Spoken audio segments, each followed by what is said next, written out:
Bonjour. Bonjour. Bonjour. Bonjour. Bonjour.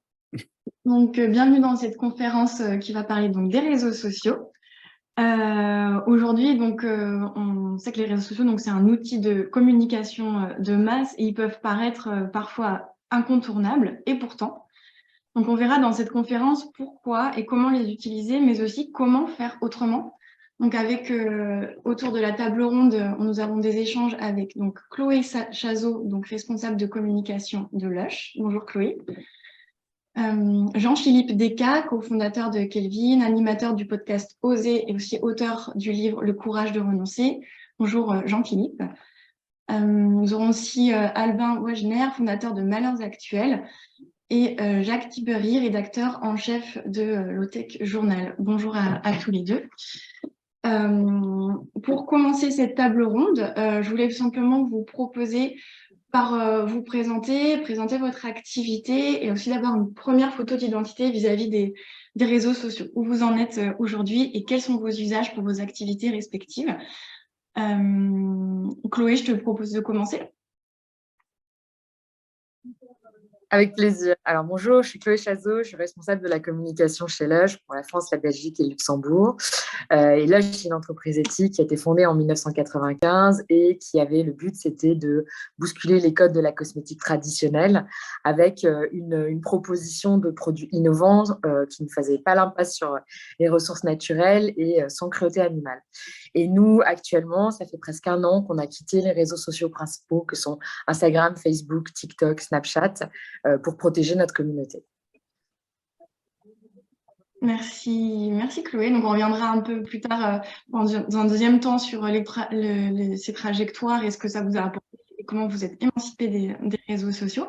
On va poursuivre avec Albin. Je vous propose de vous présenter. Donc, Albin Wagner, je suis d'abord enseignant-chercheur en sciences du langage et communication, y compris numérique. Et donc, on a créé en août dernier un média purement en ligne, pour le coup, qui s'appelle Malheurs Actuels, qui est un média parodique dédié à l'inaction climatique, une sorte de Gorafi vert, en fait, en somme. Et donc, de notre côté, effectivement, on utilise complètement les réseaux sociaux et Internet, puisque on n'est pas sur le papier, et c'est notre modèle, en fait, de diffusion qui est en jeu. Ok, merci sur cette présentation. On verra aussi justement les partis pris, vous, comment vous avez décidé d'utiliser les réseaux sociaux pour transmettre vos messages. Jean-Philippe, je te propose de te présenter aussi. Oui, bonjour, Jean-Philippe Descas. Moi, je fais de la sensibilisation et de la pédagogie à l'urgence écologique de différentes manières. J'ai un podcast qui s'appelle Oser, qui est disponible sur toutes les plateformes de podcast et je ne communique que sur LinkedIn. Je n'ai pas les autres réseaux sociaux, c'est le seul réseau social que j'ai, aussi parce que c'est là où se trouve mon audience et cible principale pour le podcast, à savoir les alumni de grandes écoles. Je suis auteur d'un livre qui s'appelle Le courage de renoncer. Bon, là-dessus, je n'utilise pas trop les réseaux sociaux, mais en revanche, je pense que ça serait intéressant de discuter comment est-ce que notre rapport à travers l'entreprise Kelvin, à laquelle je suis associé, a évolué pour les réseaux sociaux, puisqu'on était parti sur une stratégie purement sans réseaux sociaux, sans pub, volonté vraiment de sortir, de s'émanciper des réseaux sociaux, pour finalement, en fait, un peu contraint et forcé, y revenir assez récemment. Ouais, merci beaucoup. Vous avez tous des profils du coup assez différents sur l'usage des réseaux sociaux. Donc Jacques, je vous propose de vous présenter par rapport au Lotech Journal. Merci. Alors, pour le Lotech Journal, donc, qui est un magazine écolo papier qui est destiné à évoquer les technologies douces, les modes de vie résilients, évidemment, on avait une réflexion éthique sur notre place sur les réseaux sociaux et on avait décidé de se limiter à un réseau et ça aurait été Instagram suite à une réflexion sur où se trouvait notre communauté potentielle. Assez vite, on s'est rendu compte qu'on s'était trompé sur l'analyse et finalement, on est parti d'Instagram pour se retrouver sur LinkedIn. Alors, LinkedIn, c'est vraiment une petite page vitrine Et en réalité, la communauté, les échanges se font sur un canal Telegram. En revanche, on fait appel aux gens qui ont bossé pour le MAG ou qui potentiellement sont évoqués dans le magazine pour diffuser sur leurs propres réseaux sociaux l'information. Donc, en gros, on utilise quand même l'effet de levier des réseaux sociaux, mais nous n'investissons pas dedans. C'est la façon qu'on a trouvée pour contourner le problème. Voilà. Ok, très bien. Merci pour vos présentations et je vous propose justement d'ouvrir un peu le débat sur justement pour nous partager un peu les réflexions sur vos retours d'expérience. Donc, si vous voulez, Jacques, vous pouvez continuer justement sur qu'est-ce qui fait qu'au début, vous avez commencé, enfin, vous aviez envisagé Instagram et que finalement, vous êtes en train de revoir votre stratégie. Qu'est-ce qui, pour vous, voilà, nourrit ces réflexions de changement et votre recherche au niveau de comment aussi communiquer et rencontrer le public que vous visez en essayant de chercher les canaux qui seront les plus pertinents. Et puis après, on passera les uns aussi après les autres pour que vous nous racontiez vos réflexions à ce sujet. Merci. Bien, au départ, la réflexion, elle était toute simple. On s'est mis autour de la table avec des jeunes, des moins jeunes, pour essayer de savoir où était entre guillemets, la communauté écolo aujourd'hui en France. La réflexion était qu'elle était partie de Facebook pour aller vers Instagram. Et donc, on s'est dit, bon, il y a une chose à faire. Et puis surtout, l'intérêt d'Instagram à ce moment-là, c'était qu'il y avait un engouement pour ce qu'on pouvait appeler les images avec des textes. Donc, on s'est dit, on va vraiment imprimer notre marque, donner une direction artistique, avoir une image de marque assez particulière sur Instagram et sortir du lot. On s'est rendu compte assez vite, en réalité, que, en gros, l'algorithme, de par ses évolutions, nous avait mis un peu de côté, que les seules choses qui marchaient étaient des blagues, c'était des trucs rigolos, c'était les images un peu extrêmes, et que quand on voulait passer un message, je dirais, assez normé et assez précis, en gros, ça passait très clairement à la trappe. Donc, on a retravaillé l'idée et surtout notre objectif. On s'est dit, quel est notre objectif? Est-ce que c'est de faire de la notoriété, donc de la visibilité, ou est-ce que c'est de faire autre chose, c'est-à-dire d'améliorer notre crédibilité? Parce qu'on est quand même un magazine, on parle de low-tech, mais on parle de technologie aussi. Donc, on parle de choses à construire, de choses qui impactent notre quotidien. Par conséquent, on a besoin d'avoir une crédibilité forte auprès du public. Et donc, on a dit quel est le réseau social qui est plus sur la crédibilité. On va aller sur LinkedIn. Néanmoins, en fait, celui qui anime LinkedIn pour le Low-Tech Journal, c'est surtout moi parce que j'ai une petite communauté active. Et donc, vraiment, j'incarne le magazine sur le réseau. C'est comme ça qu'on a fait évoluer notre démarche vis-à-vis des réseaux sociaux au Low-Tech Journal. Ok, merci pour ce partage. Peut-être que alors je ne sais pas dans quelle ordre exactement faire rebondir. J'ai à faire rebondir tout de suite Albin Wagner sur justement le côté vous sur l'humour que vous avez choisi justement pour prendre à bras le corps cet aspect. Oui, effectivement, ce qui marche, c'est de faire le buzz, d'avoir des blagues, ce genre de choses. Peut-être que vous voulez rebondir sur justement le parti pris que vous avez pris avec Malins Actuels. Alors, en fait, tout ça s'est fait un peu accidentellement, en fait, à vrai dire, puisqu'on a créé on va dire l'idée en août 2022, donc c'était le 3 août, c'est la première brève qui a été publiée, et c'est vraiment parti d'un constat tout bête, c'est que donc moi de mon côté, on est évidemment des chercheurs, quelle que soit leur discipline, essaient de sensibiliser aux thématiques environnementales et climatiques. Et donc, des données, on en a, des choses très sérieuses, on en a, de la pédagogie, on en a, et malgré tout, ça ne va pas avancer le schmilblick très rapidement, c'est le moins qu'on puisse dire. Et en fait, dans la manière de sensibiliser, il y a en fait évidemment aussi l'humour, ce qui pour l'instant n'était pas, en tout cas, nécessairement beaucoup utilisé. Donc, on s'est dit, on va tenter de créer un média parodique autour du climat, parce qu'il y a beaucoup de choses dont on peut rire et pleurer à la fois. sur cette thématique. Et en fait, de ce fait-là, on s'est dit, bon, bah, on va... Ça s'est pas fait de manière réfléchie au départ, je veux dire.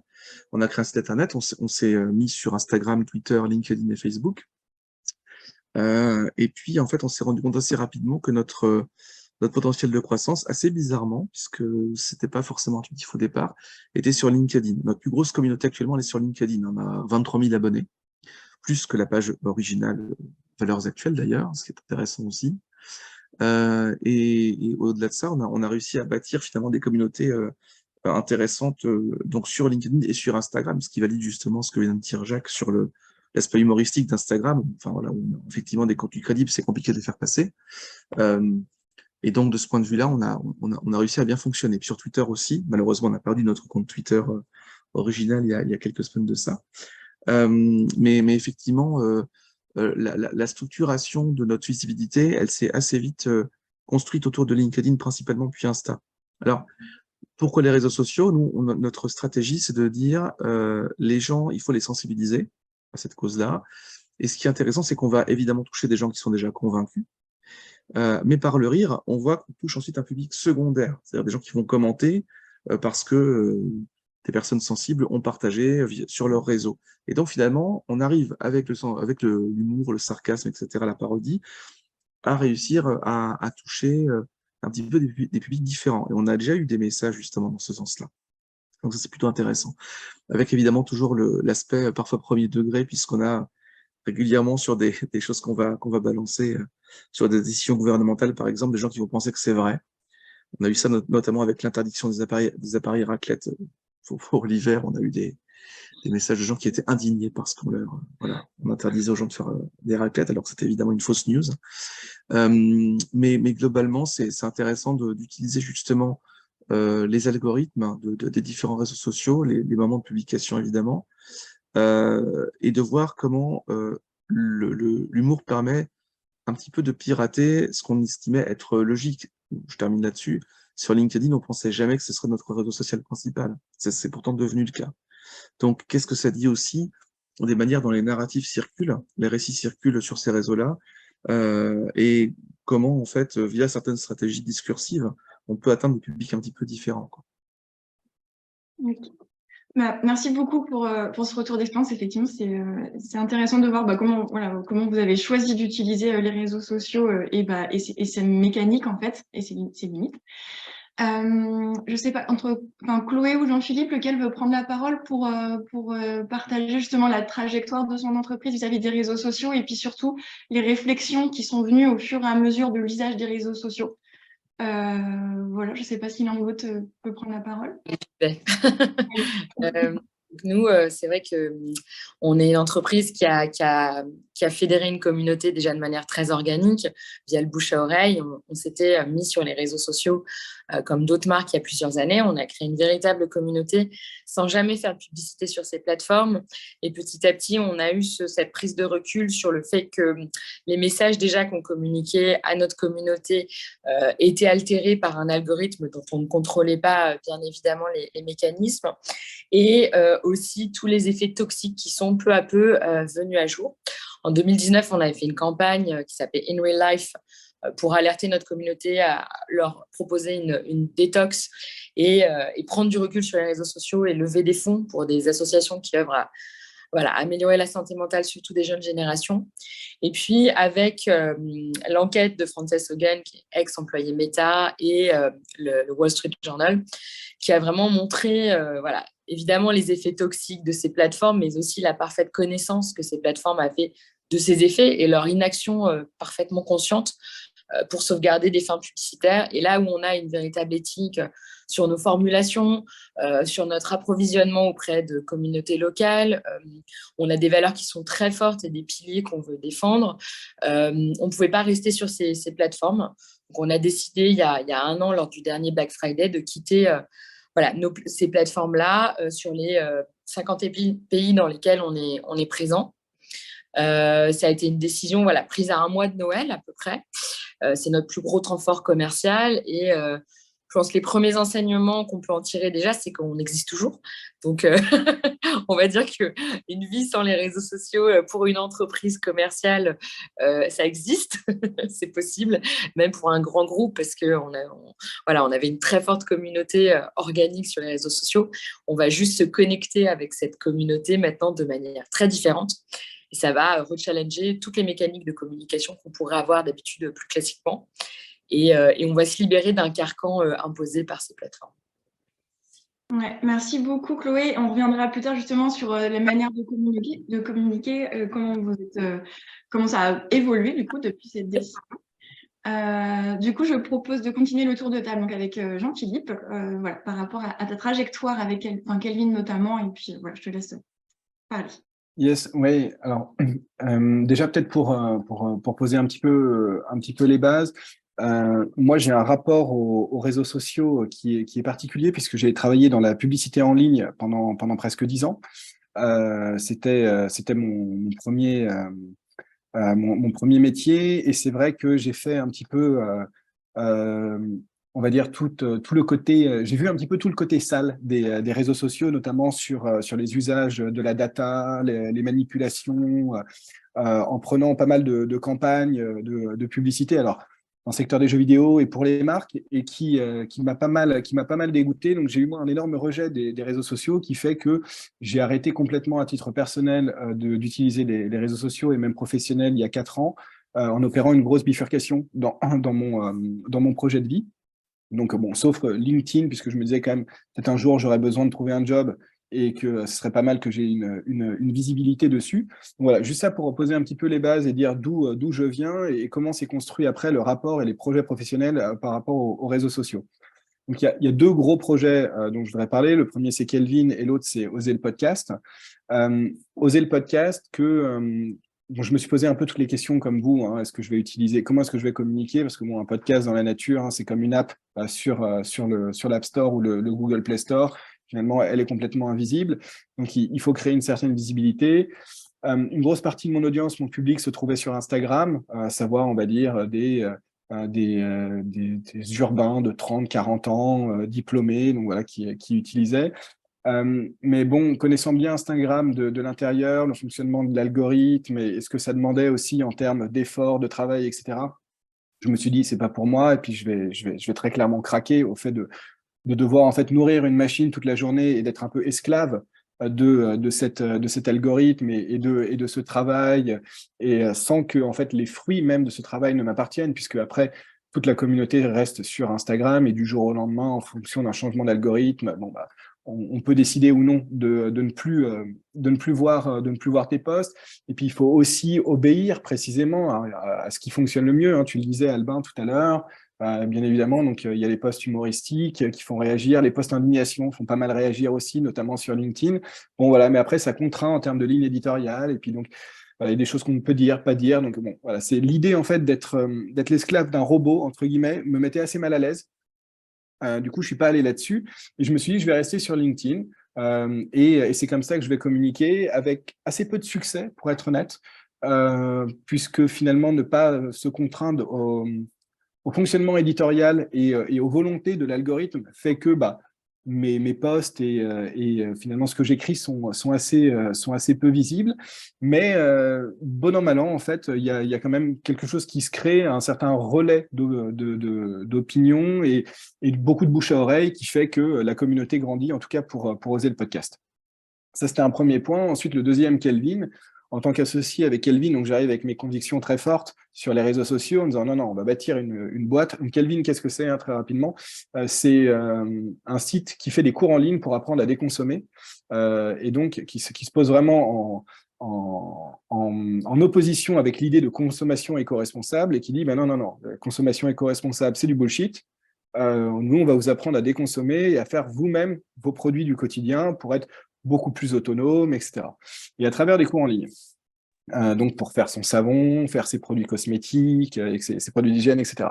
La question de la sobriété, c'est ça.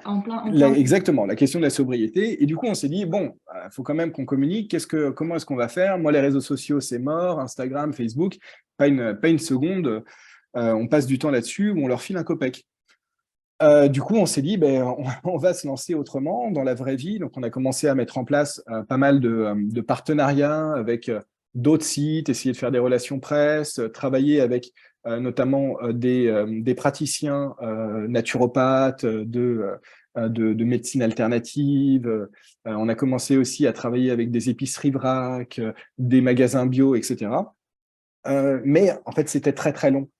Très, très long à se mettre en place, avec aussi, en fait, des relais qui ne convenaient pas aux besoins de croissance d'une startup financée par des business angels. Donc, il y a des fonds limités qui attendaient un certain retour en fait sur leur investissement, même si c'est pas à très court terme, on va dire au bout de quelques mois, et qui fait que on a été à un moment donné contraint de se dire bon ça ne va pas assez vite, même si potentiellement ça pourrait être un relais et une phase de lancement intéressante. Et du coup, il va falloir qu'on passe à l'étape supérieure et accélérer. Et comment faire? Et là, on s'est rendu compte que en fait, c'est très difficile sans les réseaux sociaux. Alors, je donne juste une anecdote et après, j'arrête de parler. Pour à quel point, en fait, on a pris en pleine figure en fait, cette histoire des réseaux sociaux. On a plusieurs naturopathes avec qui on travaillait, avec qui on a fait des retours d'expérience, on a interviewé les gens qui étaient membres de leur communauté, etc. Et là, on a compris quelque chose qui est que le premier réflexe de notre cible, donc à savoir on va dire des femmes à 99%, de 25 à 40 ans en France, urbaine ou milieu rural, périurbain, peu importe, quand elles entendaient parler de Kelvin, leur premier réflexe n'était pas d'aller taper sur Google Kelvin pour aller sur notre site, etc. C'était vraiment d'aller directement sur Instagram et de nous chercher sur Instagram. Et là, effectivement, on s'est dit, ah oui, merde. Donc, comment est-ce qu'on fait? On n'existe pas, en fait, sur Instagram.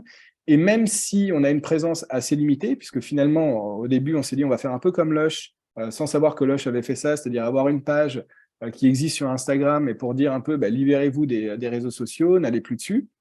Ça ne fonctionnait pas. Pourquoi? Parce qu'on n'était pas reconnus, on n'avait pas de marque, on n'avait pas de notoriété. Et en fait, les gens disaient, c'est qui un peu ces gens donneurs de leçons qui nous disent sortez des réseaux sociaux avec leur page, alors que finalement, on ne les connaît pas. Et du coup, ce qui fait que, un peu contraint, enfin, même pas un peu, très contraint, j'allais dire, aujourd'hui, on est dans une phase où il y a une grosse accélération de l'utilisation des réseaux sociaux pour des raisons de visibilité et de création d'images de marque. Okay.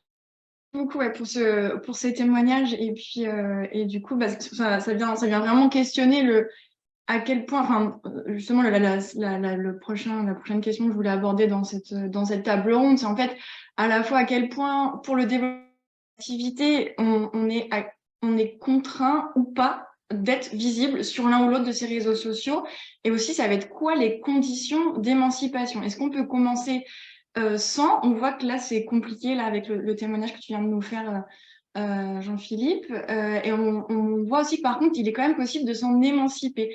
Je pense notamment donc, à Lush. Mais effectivement, donc là, peut-être que tu peux revenir, Chloé, sur cette trajectoire.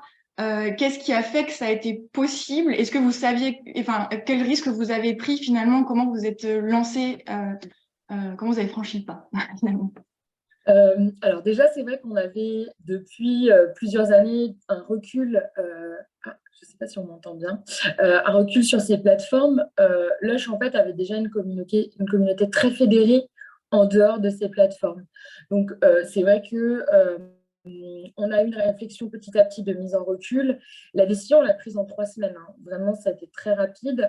Et comme il n'y avait pas d'autres, on va dire, entreprises qui avaient déjà fait ce pas de notre taille, on va dire que c'était difficile d'envisager des résultats, mais on va dire que la décision, elle était, le but était de protéger notre communauté. Et on s'est dit, si ça fait péricliter notre entreprise, voilà, c'est le risque à prendre. On a des fondateurs qui ont eu plusieurs entreprises, plusieurs vies entrepreneuriales et qui n'ont pas peur de recommencer à zéro. Et clairement, la question s'est posée puisque on l'a fait à un mois de Noël. On aurait pu le faire en janvier, mais ce n'était pas le but. Il y avait une vraie urgence de la situation et on ne voulait pas ignorer et se dire on va attendre de passer le temps fort commercial pour prendre cette décision. Donc, on n'avait pas de recul, mais on s'est dit, voilà, c'est le moment d'ouvrir la voie, de créer un débat aussi, et peut-être que d'autres marques à défaut, pas forcément, toutes les marques ne peuvent pas faire notre démarche, on en est bien conscient, mais ça permet aussi de prendre du recul aussi sur ces plateformes et voilà, on peut que le constater avec l'actualité que ça ne fait que, voilà, que commencer et que les études de consommateurs montrent qu'il y a de plus en plus de prise de recul sur ces réseaux sociaux, donc pour les marques, il y a un véritable enjeu aussi de s'en détacher, je pense. On voit que dans vos discours, il y a vraiment, merci beaucoup, Chloé. Dans vos discours, il y a vraiment cette question aussi de la crédibilité de l'image de l'entreprise. Donc, c'est ce que vous abordez aussi, Jacques, par rapport au Low-Tech Journal. Mais du coup, aujourd'hui, quelle visibilité, comment vous pensez continuer de vous développer en dehors du coup des réseaux sociaux mainstream? Je crois que Jacques, vous avez fait le parti d'aller plutôt sur des réseaux sociaux alternatifs. Est-ce que vous pouvez nous en parler de ces réseaux et pourquoi vous êtes allé vers cela et voilà, qu'est-ce qui se passe aujourd'hui? Oui, alors pour rebondir sur ce que disait Jean-Philippe, qui recoupe tout à fait les constatations qu'on a fait sur l'idée que les communautés ne nous appartiennent pas, sur l'idée qu'on va être esclave de l'algorithme, on a utilisé exactement les mêmes termes. C'est très clairement la raison pour laquelle aussi on a quitté Instagram. Néanmoins, on est toujours sur LinkedIn et il y a toujours un algorithme et la communauté ne nous appartient toujours pas. Mais nous, ce qu'on a choisi de faire, c'est de dire que en fait, les réseaux sociaux, c'est la facilité. C'est-à-dire qu'on est tout seul chez soi, devant son écran, on tape des messages. Souvent, d'ailleurs, nous, on pratiquait l'automation, hein, c'est-à-dire qu'on les programme dans le temps, donc on n'a même pas à y penser, ça sort tous les jours à une certaine heure. Donc, c'est vraiment la solution de facilité. Et quand on veut aller un petit peu plus loin, eh bien, il faut en faire un métier. C'est-à-dire qu'il faut générer très clairement du contenu toute la journée, tous les jours, de la vidéo, des photos, des images. Bon. Et donc, on s'est dit, plutôt que nous, notre métier, c'est de faire un magazine, c'est pas de générer des contenus avec un format particulier pour faire plaisir à un réseau particulier. Mais on a besoin de parler à notre communauté. Et c'est très difficile d'organiser des rendez-vous tous les vendredis soirs autour d'une bière. Je trouverais ça génial, moi, de pouvoir le faire. On essaye de le faire, de faire une petite fête pour la sortie d'un hors-série qu'on prépare. Et c'est très, très compliqué, quoi. Vraiment, la personne qui s'en occupe, elle galère pour trouver un bar qui nous accueille, quelque chose de simple, de sympathique et de pas trop cher. Donc, les réseaux sociaux, c'est génial. Ça coûte vraiment pas cher pour parler à sa communauté. Et donc, on a utilisé le réseau Telegram qui, pour nous, associe en fait les bons côtés des groupes Facebook avec la puissance, en gros, de feu d'un réseau social. Et en gros, c'est un forum, tout simplement. Et je pense qu'il y a aujourd'hui une tendance, on le voit avec les gens qui quittent Twitter pour rejoindre Mastodon, les chiffres aujourd'hui sont énormes, on parle de plusieurs millions. Mastodon, c'est un forum. Donc, on revient à l'essence de l'Internet, qui est un forum de discussion entre des gens qui font partie d'une même communauté, qui ont les mêmes centres d'intérêt, alors que le réseau social type Twitter, Facebook, Instagram est une espèce de grand, disons, supermarché du contenu où vous avez des trucs qui vous tombent sur la figure de façon complètement random, de façon complètement aléatoire, ce qui donne le pouvoir à l'algorithme, ce qui centralise le pouvoir dans les mains du réseau social. C'est lui qui va faire en gros le rédacteur en chef du réseau et qui va choisir les contenus que vous pouvez voir. Quand on retourne sur un forum, c'est vous qui reprenez un peu le contrôle, hein, c'est décentralisé, c'est vous qui reprenez le contrôle et qui animez la communauté, alors que, par exemple, si vous avez quelqu'un qui arrive, qui se branche sur la communauté et qui balance une grosse pub pour son activité en disant « venez sur mon site, je fais une promo », vous avez les animateurs qui vont annuler ça ou qui vont l'engueuler, etc. Et donc, on est vraiment en autogestion. C'est pour ça qu'on préfère ces réseaux sociaux-là. Dernière chose, comme pour comme pour Jean-Philippe et les autres, ont mis aussi sur la réalité, quoi, hein, in real life, comme on dit. C'est-à-dire qu'on s'est mis à aller sur les salons. En gros, plutôt que dépenser 500 balles dans une pub Facebook ou dans la captation d'adresses mail ou de nouveaux followers sur un gros réseau social, on met 500 € dans la présence sur un petit ou gros salon où on va croiser des vrais gens et où on va avoir un retour de leur part et surtout, on va construire une relation humaine. Et à chaque fois, moi, je constate que lorsque l'on fait ça, eh bien, j'en repars avec beaucoup plus je dirais, de sentiments positifs que quand j'ai 10 000 likes, enfin, ou je ne sais pas quoi, sur une publication. Donc, véritablement, voilà, revenons à la vie réelle et à l'événementiel. Et sur ça, il y a un gros problème aujourd'hui. Post-Covid, on a constaté que les personnes restaient chez elles devant leur écran, qu'il y a eu quelque chose qui s'est installé dans la population. On le voit, hein, sur les salons, sur les marchés, la difficulté de faire sortir les gens de chez eux pour aller les amener à un événement, à une expo, à un salon. Il y a quelque chose qu'il faut vraiment inverser dans notre société aujourd'hui. Merci beaucoup, Jacques, pour ce témoignage. Du coup, peut-être Albin, je ne sais pas si tu veux prendre la suite pour justement voir comment toi, au contraire, tu fais, donc, depuis août, la communauté que vous avez, elle a pas mal évolué, et comment justement vous utilisez le côté, de justement le jeu des algorithmes au service finalement d'une sensibilisation, et aussi quels impacts finalement vous allez chercher. Je ne sais pas si vous pouvez les toucher un petit peu, comment vous êtes en mesure de sensibiliser voilà, les personnes que vous essayez de toucher. Vous parliez de sciences secondaires, justement. Ouais, c'est intéressant ce que dit Jacques, parce que concrètement, c'est vrai que les gens qui sont très engagés sur la cause climatique, au final, ne sont pas forcément les plus présents sur les réseaux sociaux. Bon, enfin, je veux dire, ils sont occupés à faire d'autres choses dans la vraie vie, justement. Mais en même temps, ce qui est plutôt intéressant, c'est aussi la manière dont on revient nécessairement aussi au concret. Là, on vient de lancer une opération pour en fait créer un magazine en édition limitée pour la fin de l'année. Donc, justement, créer du papier, créer quelque chose que les gens qui nous suivent vont pouvoir avoir en vrai. Alors, il y a aussi une question de domaine, parce qu'on parle de marque, on parle d'entreprise commerciale, on parle aussi de journal. C'est vrai que on sait que sur les médias, pour toucher beaucoup de monde, c'est compliqué en termes de modèle économique, sachant qu'on est tous bénévoles pour l'instant en plus, hein, d'aller sur du papier. Donc on ne pourrait pas, en fait, tout simplement. On n'aurait pas pu lancer les choses s'il n'y avait pas eu des réseaux sociaux. C'est une première évidence. La seconde, c'est qu'on prend le parti de se dire il existe effectivement des réseaux, il existe des algorithmes qui les pilotent. Comment est-ce que nous, on peut, prendre le train de ces algorithmes-là pour aller toucher des gens sur une cause qui nous est chère? Alors, c'est pas propre que à Malheurs Actuels, hein.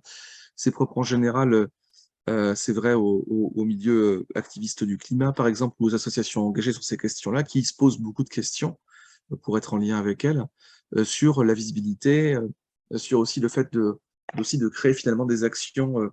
Alors, ça peut paraître étonnant comme ça, mais des actions instagrammables, c'est-à-dire avec des visuels qui vont en fait circuler, qui vont être repris aussi par la presse, et qui du coup vont aussi montrer qu'il se passe quelque chose et que on peut mettre en œuvre des stratégies de mobilisation. Donc, l'ensemble est très interrelié. Et effectivement, nous, on a pris le pari parce que on est un média nativement digital, de jouer avec les algorithmes. Mais ça s'est fait un peu de manière, par essai-erreur, quoi, puisque c'est tout récent, encore une fois, c'est important de le dire aussi. Mais malgré tout, là, en cette fin d'année, on s'est dit, ce serait bien qu'on ait quand même quelque chose de papier. Donc, on revient aussi, et c'est intéressant, on revient, en fait, de se dire, mais on peut aussi créer quelque chose qui soit palpable, qu'on puisse avoir dans nos mains, qu'on puisse aussi offrir à notre communauté, justement, pour dire, Malheurs Actuels, c'est pas juste une espèce de machin qui se promène, qui voyage au gré des algorithmes, des réseaux sociaux, etc., mais qui a aussi, qui peut avoir une matérialité. Et je pense que là, je rejoins totalement Jacques. Je pense que la question de l'incarnation, de la matérialité, elle est hyper importante. Alors évidemment, pour la cause qu'on essaie de défendre, ça l'est d'autant plus, on va pas se mentir. Mais en général, c'est le cas. Et je pense que si justement il y a si on peut inverser la tendance pour revenir aussi à faire revenir les gens sur du concret, ça passe aussi par ça, c'est-à-dire aller chercher les gens là où ils sont, c'est-à-dire qu'effectivement, on a des gens qui se sont repliés sur la dimension numérique, et les emmener ensuite vers autre chose. Et pour les emmener vers autre chose, on peut passer par des productions concrètes. C'est du papier, par exemple. Ils vont recevoir chez eux quelque chose de concret qu'ils vont pas lire sur leur écran, mais qu'ils vont lire avec leurs mains, leurs yeux. Donc, c'est évidemment tout à fait différent. C'est notre expérience. Et après, peut-être qu'on peut imaginer d'autres événements encore et les faire sortir pour qu'on se rencontre ailleurs et autrement. Et pour ça, il faut aller les chercher. Et aller les chercher, ça implique d'aller les chercher là où ils sont. En tout cas, pour les messages qu'on essaie de faire passer, c'est important d'aller chercher les gens là où ils sont, quoi. C'est très, très important. Merci Albin. Ce que je vois en fait de par votre témoignage, c'est qu'on voit quand même le côté, enfin l'omniprésence un peu de ces réseaux sociaux et la place qu'ils ont pris ces 10 dernières années dans nos vies et comment ils ont modelé aussi la société, nos manières de consommer. Ça fait qu'une entreprise qui veut se développer ou qui veut se créer et ou se développer, on voit qu'il y a dans tous les cas une prise de risque à être ou ne pas être sur les réseaux sociaux, ce que ça implique même pour une entreprise comme Lush qui est établie, vous l'avez même dit, ils étaient prêts finalement à se dire il y a quand même cette question de à tout moment on perd tout. C'est quand même énorme de voir l'impact que ça a. Et en même temps, il y a le côté paradoxal de dire on y est, mais en fait, nous, on développe une entreprise qui promeut la sobriété, comme on parle du low-tech ou veut sensibiliser à l'inaction climatique, etc. Et en même temps, en utilisant des outils qui sont à contresens, des fois de ces messages-là. Donc, il y a clairement un paradoxe. Et justement, on est dans cette période où, comme vous disiez, Chloé, qu'il y a de plus en plus de remise en question de ces réseaux sociaux. Et aujourd'hui, on s'adresse à des étudiants dans le cadre de Reboot qui sont en formation de communicants. Il y en a qui sont en formation donc d'influence ou de community management. Qu'est-ce que vous, justement, de votre point de vue de professionnel et de par votre expérience, quels conseils vous pourriez donner, surtout en termes de compétences ou d'esprit critique, justement de ces futurs professionnels vis-à-vis de l'usage ou du non-usage des réseaux sociaux pour sensibiliser ou promouvoir une entreprise qui serait justement en lien avec la transition écologique. Voilà. Alors, Vous pouvez tous prendre vos micros. Enfin, voilà, je vous laisse un peu débattre par rapport à ça. Mais... Bien sûr. Non, je pense qu'il y a plusieurs questions. Alors, c'est vrai que quand on est déjà, on est une entreprise assez unique dans le positionnement et la communication. Donc, je pense qu'il y a quand même un usage des réseaux sociaux pour la grande majorité des marques qui va rester. Je pense qu'il faut quand même avoir déjà en tant que professionnel, avoir un vrai recul et une vraie analyse de ces réseaux sociaux et des leviers que ça peut amener. Après, on peut aussi travailler faire des campagnes éthiques via les réseaux sociaux. On peut aussi sensibiliser les communautés, travailler sur lever des fonds pour la santé mentale. Il y a plein de leviers qui peuvent être utiles et de se servir des réseaux sociaux d'une manière éthique. On l'a vu avec les autres intervenants. Nous, Lush, on a fait un choix qui est un parti pris qui est pour l'instant pas suivi par d'autres entreprises. Ça va peut-être être le cas. Je pense qu'il faut juste apprendre à travailler des concepts de communication, des stratégies, pas seulement via le prisme des réseaux sociaux, puisqu'en fait, il y a beaucoup d'autres leviers qui vont être bien plus puissants. Et donc, on a, je pense, ces dernières années, eu tendance à mettre en premier la réflexion sur des plateformes qui n'étaient pas propriétaires des marques, dont on ne comprenait pas forcément tous les algorithmes et les mécanismes et donc les ressorts. Et je pense que c'est aussi se réquestionner sur ses propres canaux internes de marque et comment les visibiliser en dehors de ces mécaniques plus classiques sur les plateformes. Sur l'influence, nous on travaille toujours avec des influenceurs, mais on va avoir, ils ont complètement compris notre décision, notre choix. Nous, on le but n'est pas du tout de leur imposer de changer de mode de vie ou de travail, c'est leur travail, mais de travailler avec un recul différent et on a une vision très organique du travail avec eux, dans la mesure où on n'impose aucun poste, on ne sponsorise pas l'influence, c'est très organique et ils vont soutenir nos combats, principalement sur les campagnes éthiques, si ils sont en ligne avec les causes qu'on va défendre. Donc voilà, l'enjeu, c'est d'avoir l'équilibre par rapport aussi à la marque pour qui on travaille et ses valeurs. C'est de rester en cohérence. Nous, c'est une décision qui a été parfaitement comprise par notre communauté parce qu'on est né avec un socle de valeurs qui fait partie de notre ADN. On a toujours été une entreprise extrêmement activiste, militante. Nos valeurs, elles irriguent toutes nos décisions. La RSE, par exemple, ce n'est pas une ligne budgétaire ou une case à cocher chez nous. Ça fait partie de toutes les décisions et chaque service prend en compte ces valeurs et nos piliers de marque, que sont la protection de l'environnement, la protection des animaux, la préservation de l'environnement et la défense des droits humains. Donc, en fait, je pense que c'est aussi ce qui fait aussi la force de notre communauté et le fait qu'on n'ait pas perdu cette communauté, mais qu'on soit toujours connecté avec elle, c'est qu'on a des valeurs qui font que c'est un socle et une relation très authentique, très sincère. Donc, voilà, je pense qu'il y a aussi ça comme enjeu pour les futurs communicants qui nous écoutent. Je me permets de rebondir sur cette idée-là. Moi, ça me rappelle une chose que je disais, c'est que je pense que dans l'avenir, sur la question de l'Internet, des réseaux sociaux, de la communication en général, les marques, les employeurs vont à la fois demander des compétences, mais aussi une appétence, c'est-à-dire une passion, une motivation pour une thématique, un sujet qui va conduire à recruter une personne qui non seulement va créer des contenus, mais qui surtout va être engagée auprès d'une communauté, donc qui va pouvoir rejoindre des groupes, mais pas de façon factice, pour faire copain-copain et puis au bout de 2 messages, balancer une pub ou une URL, mais qui va véritablement nourrir une communauté. Donc, vous avez des magazines aujourd'hui qui créent, des magazines féminins notamment, qui créent par exemple sur Instagram ou sur Facebook des groupes où on parle voilà, de maquillage ceci, de choses comme ça. Et on voit que c'est relativement factice. L'idée est que voilà, on leur a dit il faut créer ces groupes, etc.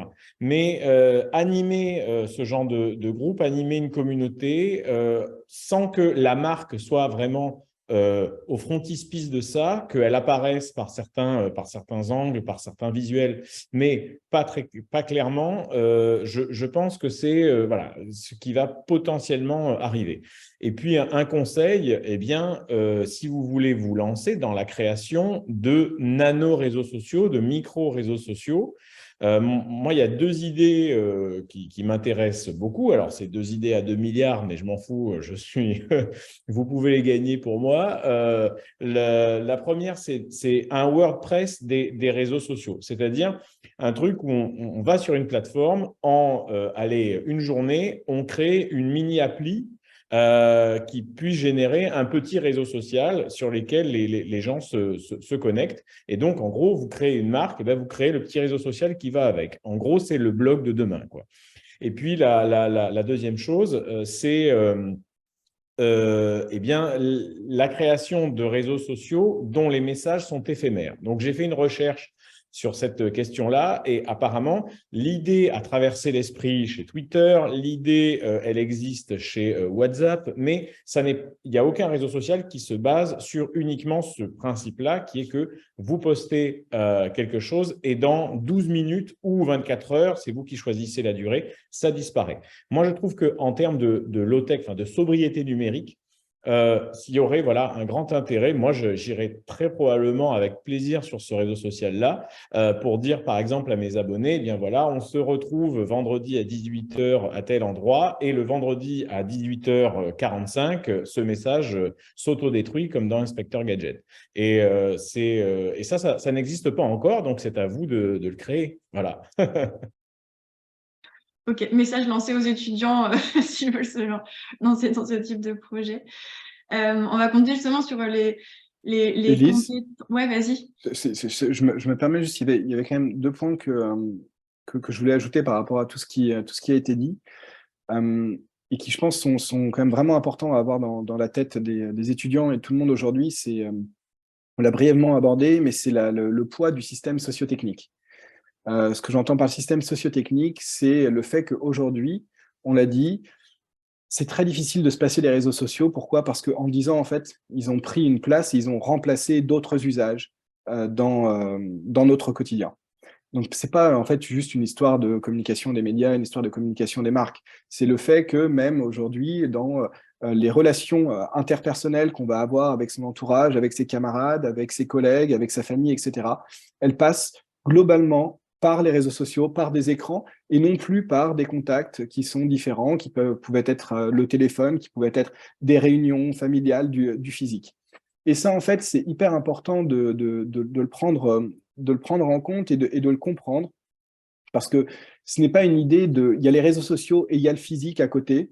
Non, il y a une destruction. C'est vraiment ce qu'expliquent très bien des gens comme Jacques Ellul, Gunther Anders, qui sont des technocritiques et des grands penseurs de la technocritique du XXe siècle, sur le fait qu'il y a un vrai remplacement. Et on ne pourra plus revenir en arrière, en fait. C'est ça qui est très difficile. C'est-à-dire que ça fait évoluer vraiment le mode de relation que l'on a. Et face à ça, se pose la question de savoir, est-ce que c'est ça le monde dans lequel on a envie de vivre? Est-ce que c'est ça, en fait, le type de relation qu'on a envie d'avoir? Est-ce que c'est ça? Est-ce qu'on a envie d'être face à un écran et d'avoir des relations interposées face à un écran plutôt que d'avoir des relations physiques? Et ça nous emmène en fait à une question qui est de la politisation du débat sur les réseaux sociaux. Pourquoi? Parce qu'aujourd'hui, là, on parle de nos expériences personnelles, de marques, de médias, etc., sur les réseaux sociaux. Mais la question, on le voit bien, étant donné que c'est un système sociotechnique, elle est politique. Et elle est politique au sens où on a besoin d'un engagement de la part des citoyens qui se forment en collectif pour faire de la pression, du lobby, et demander, en fait, ou en tout cas, ou se battre pour un autre mode de vie. Si c'est ça qui nous déplaît, au lieu de dire, en fait, oui, on est contraint et forcé, la question, c'est qu'est-ce qu'on fait pour changer, en fait, et lutter contre ce système en place, vouloir le remplacer. Et ça, je pense que il est important de repolitiser ces débats, de sortir de l'idée que c'est l'individu qui peut quand il veut, l'individu étant une personne physique ou une personne morale, une organisation, un média, etc. Et voilà. Donc ça, c'est, je pense, vraiment très important de le garder en tête. Et voilà, c'était juste les 2 points que je voulais amener. Je vois que Albin a levé la main. Enfin, Ouais, bah, forcément, ce que dit Jean-Philippe, ça fait écho aussi à des. Alors là, pour le coup, des travaux de recherche que je mène de mon côté, donc, enfin, on sort un petit peu du. Enfin, on sort pas d'ailleurs. On est on est au cœur de la machine, à vrai dire. D'abord, enfin, plusieurs choses. Je vais essayer d'être bref. Une chose, c'est pas grave si la situation est paradoxale. C'est pas grave parce que si on regarde par exemple la question de l'impact climatique, il vaudrait mieux qu'on arrête tous de manger de la viande que, enfin, vous voyez, il y a toujours des façons de pouvoir se dire, bah, ce qu'on fait, c'est bien ou pas bien. Toute évolution est bonne à prendre. Et dans ce cadre-là, par exemple, sur l'impact écologique des réseaux sociaux, évidemment qu'il existe. Il y a mille autres manières aussi de pouvoir d'agir et il faut pouvoir combiner évidemment plusieurs choses. Donc ça, c'est un premier élément. Donc, je pense que c'est important aussi de se poser ces questions-là. En même temps, effectivement, je rejoins Jean-Philippe sur la question politique. Ça rejoint la question de la radicalité. Ça rejoint aussi la question de qui dirige les réseaux sociaux. Je le dis parce que en ce moment, il y a un énorme shitstorm sur Twitter puisque Elon Musk est en train de détruire totalement ce réseau social parce qu'on met dans les mains de personnes milliardaires en fait énormément de pouvoir, peuvent construire ou détruire effectivement en très peu de temps quelque chose. On pose la question des outils alternatifs comme Mastodon, justement, en ce moment quand même une migration importante par là. Dans le même temps, je serais un peu moins, enfin, j'aurais un constat un petit peu différent puisque on mesure dans la recherche le fait que effectivement, ça c'est très clair, enfin, en systémique, on dit que quand on change le mode de communication d'un système, c'est tout le système qui doit se réorganiser. Ce qui fait qu'on est en train de vivre une véritable révolution anthropologique depuis 20 ans, 25 ans. C'est-à-dire qu'on est en train de changer totalement les relations humaines. Ça, c'est hyper important et on a peine encore à imaginer ce que ça a fait pour de vrai, en fait, dans nos vies, dans nos cerveaux, dans notre manière de percevoir les autres. Et dans le même temps, ben, on a quand même une vie physique. C'est-à-dire qu'on n'est pas passé d'une vie tout physique à une vie tout digitale. Ça, c'est évidemment pas le cas. On a des moments de vie physique, le tout étant de vraiment bien en profiter et de bien les ressentir. C'est-à-dire que quand on est tous ensemble autour d'une table et que tout le monde regarde son téléphone, Bon, c'est un peu compliqué. Mais on peut aussi voir qu'il y a des choses vertueuses par rapport aux réseaux sociaux. Le fait que vous ayez, par exemple, des communautés locales qui s'organisent autour du troc, par exemple, ou autour de soutien ou d'entraide pour justement soutenir des minorités, on voit bien que par les réseaux sociaux, on a aussi des initiatives extrêmement vertueuses qui auraient été beaucoup plus compliquées sans les possibilités qui sont offertes sur ces plateformes-là. Donc, c'est plein de questions extrêmement complexes, politiques clairement, sociales bien sûr, communicationnelles, ça va jusqu'au numérique, jusqu'à effectivement à la critique nécessaire de tous ces dispositifs-là, puisque un algorithme n'est certainement pas neutre, c'est pas juste 3 lignes de code pondues comme ça de manière tout à fait objective, ça n'existe pas. Donc, ça pose évidemment toutes ces questions-là, c'est très très clair. C'est une boîte de Pandore extrêmement riche, extrêmement vaste. Ce qui est sûr, c'est que ce ne sont pas que des outils. Effectivement, Jean-Philippe l'a très bien expliqué, ce sont des manières de percevoir le monde, de changer notre rapport au monde et aux autres qui ont totalement bouleversé notre quotidien et notre société. Et ça, c'est un fait. Maintenant, jusqu'où veut-on aller, jusqu'où peut-on aller, comment on veut créer éventuellement inverser la tendance, ça maintenant, effectivement, c'est dans nos mains, quoi. À tous et à toutes. Du coup, merci pour ce témoignage. Alors, on est à 5 minutes de la fin de cette table ronde. Je propose dans le chat, s'il y en a qui ont des questions avant qu'on clôture complètement donc, cette table ronde, donc n'hésitez pas. Ce que je vois par rapport à ce que donc, vous venez d'évoquer, c'est à la fois, donc, effectivement, il y a des vertus aux réseaux sociaux, c'est sûr, mais par contre, le nécessaire besoin d'être critique sur la question du monopole et de la gouvernance, en fait, qu'il y a derrière, sur le fait qu'on a, sur les réseaux sociaux qui sont mainstream aujourd'hui, ils ont beaucoup trop de pouvoir et beaucoup trop de pouvoir, ils dictent trop comment interagir, en fait, dessus. Les voies qui s'ouvrent, c'est de ce que vous avez évoqué, c'est à la fois l'existence d'autres réseaux sociaux. Donc, on a cité Mastodonte, Telegram, qui sont plus sur une forme de forum. Donc, il y a peut-être une ouverture sur à la fois la diversification des réseaux sociaux et la remise en question des monopoles. Et aussi, du coup, par rapport au témoignage donc, de Lush, cette question tout simplement d'aller en dehors des réseaux sociaux et de miser sur vraiment quand il s'agit de miser vraiment donc, sur les valeurs et de créer du lien en allant rencontrer justement ces communautés aux endroits où elles sont et en lien avec du coup ces valeurs. Par rapport aux étudiants donc, qui nous écoutent, si vous deviez partager pour vous les compétences clés à l'avenir que les communicants devront développer justement pour penser en dehors ou autrement les réseaux sociaux, qu'est-ce que vous auriez envie de leur partager à ces étudiants en termes de compétences et de vision?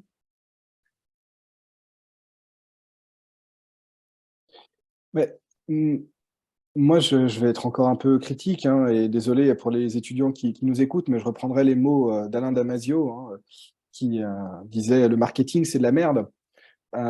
Et alors, ça peut paraître un petit peu fort, mais moi, la question plutôt que de donner un conseil, je poserais une question aux étudiants, qui est celle de « est-ce que vous avez envie d'être un singe qui obéit à un algorithme devant un ordinateur dans votre vie 8 heures par jour, le cul sur une chaise ?» C'est un peu ça, finalement. Est-ce que finalement, c'est pas un bullshit job? Et donc, comment est-ce que, en fait, de vos études, de vos compétences, des qualifications que vous allez avoir à travers votre diplôme et de l'expérience, comment est-ce que vous voulez retourner ça? Et comment est-ce que vous voulez l'utiliser pour finalement donner du sens à votre existence et à votre vie, plutôt que de rester enfermé dans un cadre qui, aujourd'hui, est un cadre qui ne rend pas heureux, hein. Voilà, je renvoie aussi aux écrits de David Graeber, notamment les bullshit jobs là-dessus. Je pense que le travail de communicant aujourd'hui, et je suis un peu désolé, hein, mais de community manager, responsable réseaux sociaux, ça reste un bullshit job et un vrai travail de singe. Et du coup, c'est comment est-ce qu'on change ça? Comment est-ce que vous pouvez faire levier, pression, pour justement modifier ce rapport à votre métier?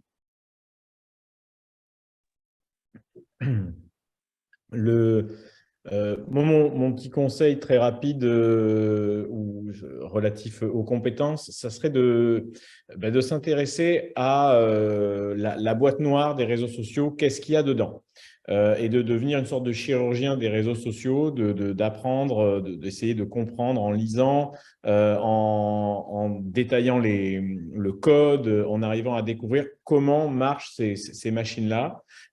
Et arriver à comprendre un certain nombre de choses dans leur fonctionnement, parce qu'on sait qu'elles sont designées pour un peu manipuler notre cerveau, pour générer de l'addiction, pour générer, de la dopamine et créer comme ça un phénomène d'addiction vis-à-vis d'elles. Donc, comment arriver à comprendre leur fonctionnement, et une fois qu'on a compris ce fonctionnement, comme disait un sociologue, Pierre Bourdieu, voilà, comme disait Pierre Bourdieu, comprendre pour détruire. Voilà. Donc, l'idée, c'est d'arriver à comprendre comment ça fonctionne pour arriver à contourner tout ça, à détourner tout ça, à arriver à reprendre un peu le contrôle, à hacker le système. Et peut-être que vraiment, les meilleurs community managers de demain seront aussi des hackers. Merci. Chloé, tu voulais prendre la parole aussi? Moi, je pense que c'est un beau métier, au contraire, peut-être parce que je suis directement concernée, qu'au contraire, travailler des messages de marque et les amener à plus on va dire, vers un cercle plus vertueux, aussi d'ouvrir les yeux parce que notre rôle de communicant, c'est aussi d'acculturer les équipes dirigeantes qui ont moins de connaissances et d'appétence pour un métier qui est très important. Non, je trouve que c'est au contraire, moi, mon conseil, c'est d'être curieux et de booster sa créativité, de ne pas avoir forcément besoin d'agence pour s'appuyer sur des concepts créatifs. Et donc, non, d'avoir une véritable curiosité et de s'intéresser à tout.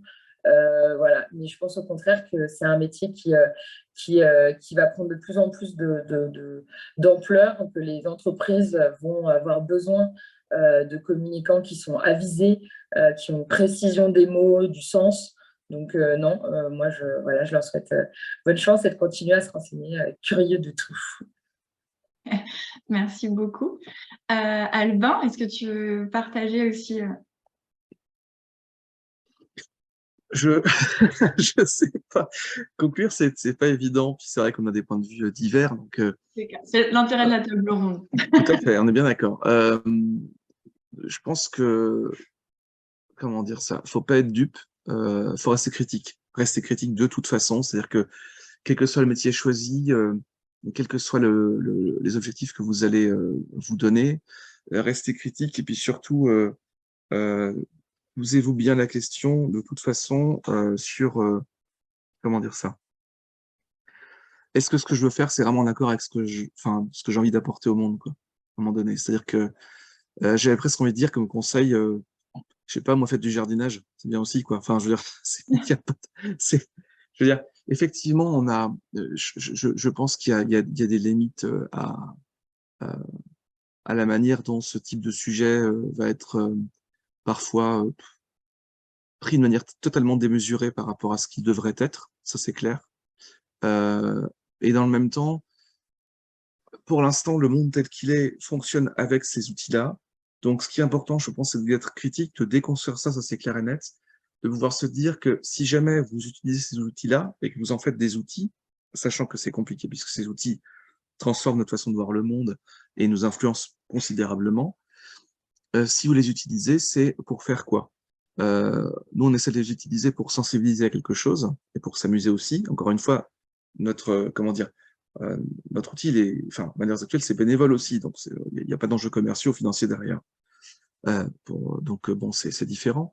Mais je pense qu'il est important de garder en tête, qu'est-ce qui est essentiel pour vous? Voilà, ça c'est mon conseil ultime. C'est quoi qui est essentiel dans votre vie? Et à partir de là, le reste découle. Mais il faut être bien sûr que ce qui est essentiel, entre ce qui est essentiel pour vous et ce que vous faites, il y a quelque chose qui soit cohérent, parce que sinon on devient malheureux, et ça c'est vraiment ce que personne ne recherche, donc attention à ça. Ok, merci c'est une belle conclusion, revenir à l'essentiel. Du coup, pour résumer un petit peu vos 4 conclusions, donc pour nos étudiants, donc continuer d'être curieux, de s'informer, de faire son métier en conscience, de comprendre si on utilise les réseaux sociaux, les mécanismes. On a parlé de mécanismes captologiques, savoir ce que ça induit dans la communauté qu'on va générer. C'est ça en fait la responsabilité, c'est de savoir à quel point on veut jouer ou pas sur ces ressorts et d'avoir conscience des impacts.